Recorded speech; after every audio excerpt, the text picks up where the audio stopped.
به نام خداوند بخشنده و مهربان. همدیاران عزیز، امروز درباره خبر آخر صحبت خواهیم کرد که مقامات تاجیکستان بار دیگر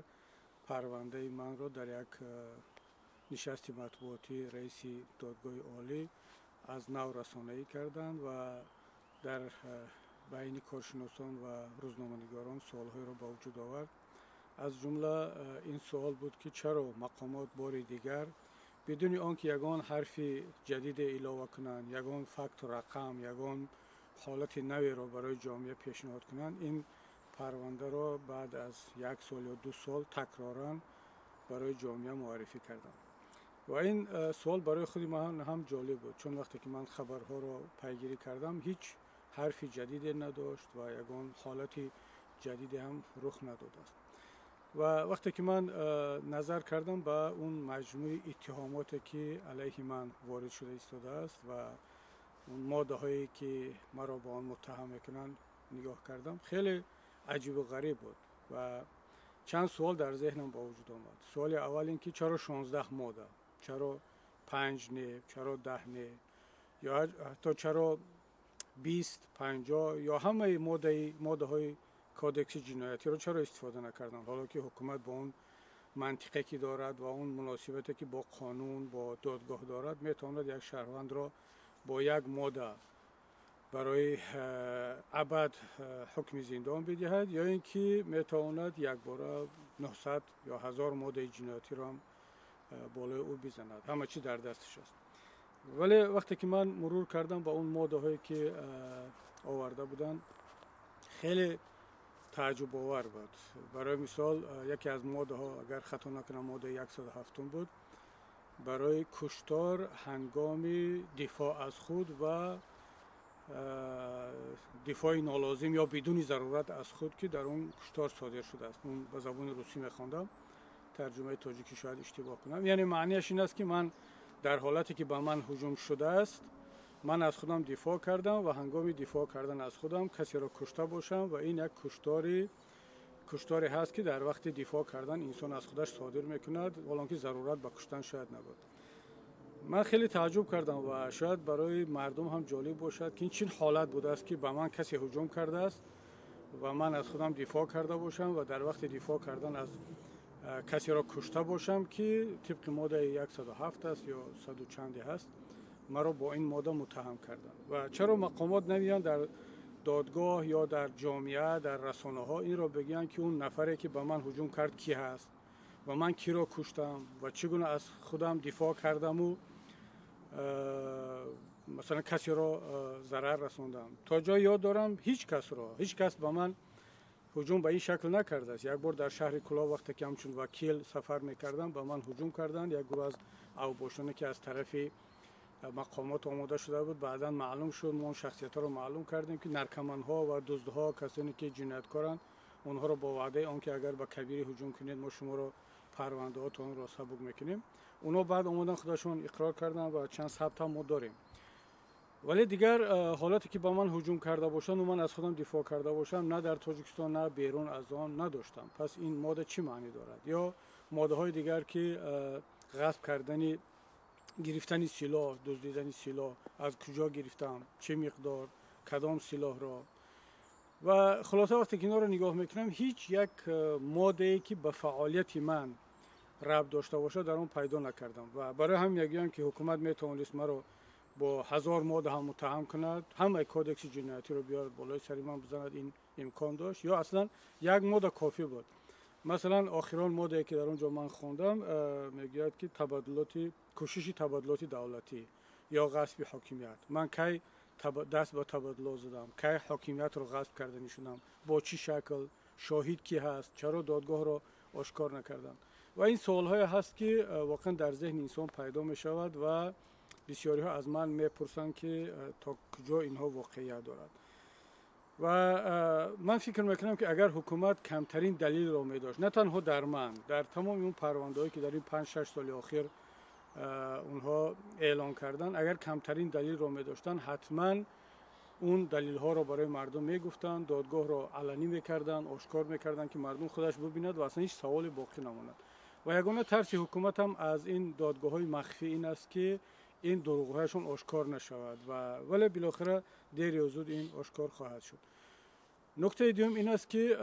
سوال می‌دهند، چند پیش کارشناسان پرسیدند که ما چی اقدامات خواهیم کرد، آیا برای سفید کردن خودم به یگان دادگاه بین المللی مراجعت میکنم یا به یگان کشور دیگر؟ اصلا باید گفت که هیچ ضرورتی برای مراجعت به یگان دادگاه بین المللی برای سفید کردن خود من نیست یا دیگر دوستانی که پرونده دارند در خارج هستند. زیرا وقتی که یک نفر را پناهندگی سیاسی میدهند دیگر این معنی را دارد که این کشور حداقل کشوری که پناهندگی داده است یا این مجموعه 28 کشور اتحادیه اروپا با اون پرونده ها باور ندارند، بلکه به این شخص باور دارند که او را پناهندگی سیاسی دادند. وقتی که یک کشور به تو پاسپورت میدهد، به تو حمایت میدهد، امنیت را تامین میکند، آزادانه میگردی، صحبت میکنی و فعالیت زندگی میکنی، حتی فعالیت سیاسی را هم علیه حکومتی که تو را مجبور به هجرت کرده است راه اندازی میکنی و این آزادی را داری، پس معنی را دارد که حداقل در این گوشه از دنیا هیچ کس به اون پرونده باور نکرده است و هیچ ضرورتی برای دوباره به دادگاه ها مراجعت کردن نیست. اما یک ضرورت اینجا باقی میماند که اگر ما به شرط به دادگاه ها مراجعت کنیم حتما باید این کار کنیم، نه برای سفید کردن خودمون، ما که در نزد تاریخ، در نزد وطن، ملت، در نزد این کشورها سفید هستیم، برای متهم کردن یا به دادگاه کشیدن کسانی که این ظلم نسبت ملت و مردم را کردند و از اون جمله نسبت ما هم. یعنی باز تکرار میکنم، نه به خاطر سفید کردن خودمون چون ما متهم نیستیم که خودمون رو در پیش کسی سفید کنیم، بلکه به دادگاه کشیدن کسانی که این همه جنایت ها را بالای مردم صادر کردند. بنابر همین دوستان عزیز باید خوب در این مسئله فکر کنند و از نگاه من هیچ ضرورتی برای دادگاه و سودبازی در این مسئله ها نیست و برعکس ما باید تمام نیرو را بر آن سفربر کنیم. یکم در سطح بین المللی این نفران را به دادگاه بین المللی بکشیم که خدا را شکر این کارها رفته ایستادند و حتما چی ما هستیم نیستیم باید که ملت این نفران رو به دادگاه بین المللی بکشند. نکته دوم این است که باید تلاش کرد تا اینکه نظام در داخل کشور، اون سیستم دزد و غارتگر و ناعادلانه باید که تغییر کند که نه تنها من، نه تنها نفران مثلا مثل بابای دانه، مثل زید، مثل بزرگمیر، محمد علی حیات و سید عمر حسینی و ده ها و صدها نفرانی که در زندان هستند، اینا همه امکانیت داشته باشند که در نزد یک دادگاه ملی و از طرف خود دادگاه تاجیکستان این پرونده ها سفید شود و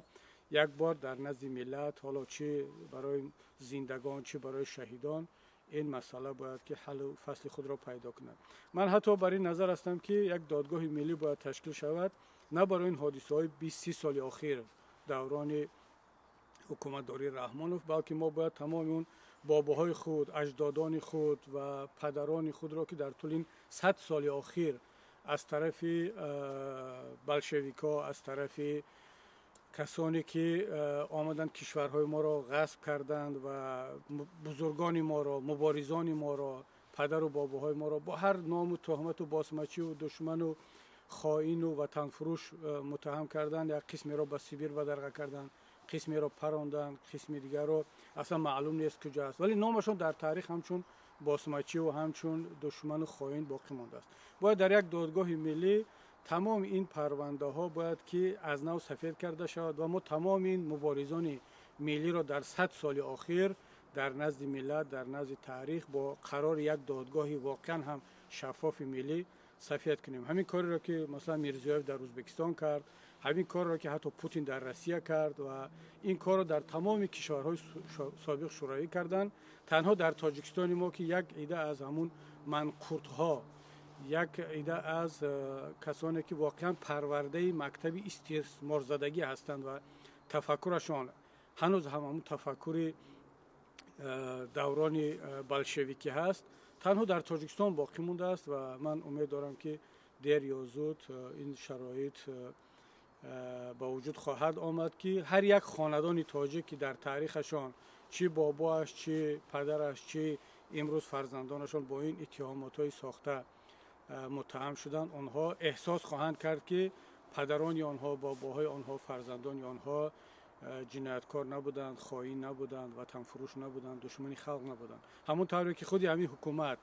با غرضهای سیاسی البته ولی یک کار خوب هم کرد که هم شاه تیمور، هم نصرت الله مخزوم و دیگران را سفید کرد. همون کسانی را که بولشویک‌های پدران معنویشان خائن اعلام کرده بودند. این سلسله، این کار باید که ادامه پیدا کند و انشاءالله که اون روز دیر نخواهد بود. من اینجا صحبت امروزه خود را به انجام میرسانم. انشاءالله که باز در موضوعهای دیگر روزهای نزدیک با شما صحبت خواهیم کرد. تا صحبت دیگر در پناه خداوند باشید.